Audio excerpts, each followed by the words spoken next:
बड़दाण्डे तीन ठाकुर आउ किछि समय भितर मणिमा बड़दाण्डे जीवे भक्त मान को देखिए आउ भक्तंग मेले भक्त हो आसी राज्यर स्वास्थ्य मंत्री आम सह रही मुकेश महालिंग महोदय महाप्रभु को दर्शन कले आज्ञा आज पवित्र रथयात्रा अवसर रे एवं एटा गोटे सनातन धर्म गोटे बड़ पर्व ये अवसर रे मु अगणित जगन्नाथ प्रेमी सारा विश्ववासी को अनेक अनेक शुभेच्छा जनाऊँगी। आज मु एते वर्ष भितर जगन्नाथ को बहुत पाखरु दर्शन कली एवं ता सहित आज सुजोग पाइली मध्य जगन्नाथंकर मंदिर भितर रोष घर रोसई जोटी हुए भी दर्शन करिवार सुजोग पाइली एवं तार जो वैज्ञानिक पद्धति उपरे मध्य जड़े स्वार निजोगर जड़े बंधु मत अवगत कराउथिले। तो निश्चित भाव में आज गोटे गोटे आम ओडिया अस्मितार जो पर्व एथिरे मु निजको धन्य मन करुछि प्रभु जगन्नाथ को बड़दाण्डे दर्शन कर बड़दाण्डे लक्षाधिक श्रद्धालु किंतु एथरिक वर्षा होउछि वर्षा छाड़बार ना धरू ना स्वास्थ्य मंत्री भाव स्वास्थ्य सेवा को नहीं कौन सब व्यवस्था करा जाइछि आगे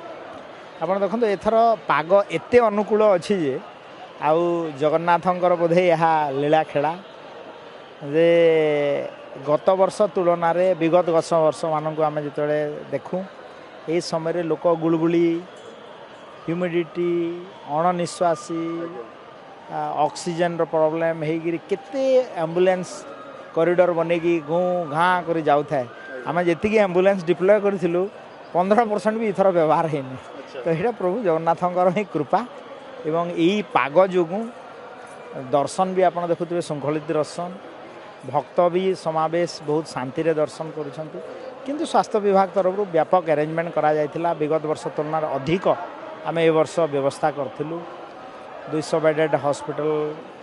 ICU trauma care centre burn centre 1000 रु अधिका डॉक्टर पैरामेडिकल स्टाफ रो डिप्लॉयमेंट होती सबू ठीक अच्छी किंतु प्रभुंकर लीला खेलारे सबू तुच्छ यही पाग जो आम जा हो भगवान दर्शन ठीक अच्छे स्वास्थ्य विभाग उपर एत प्रेसर पड़ूना श्रीजुक्त महालिंग किंतु महाप्रभुंकर बड़ भक्त आउ केबे महाप्रभु पाखे किसी अली कर शुणी एमती किसी अनुभव अनुभूति अच्छी निश्चित भाव में आम जो जिनस मनुष्यर बाहर को पलाए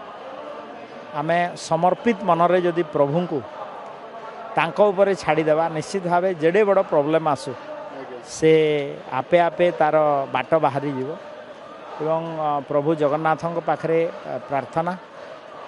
एवं मोर अनुभूति मध्य अच्छी आम भी अनेक समय भगवान को ऊपर अनेक जिनस छाड़ी दे था एवं तार सहज समाधान मध्य होता है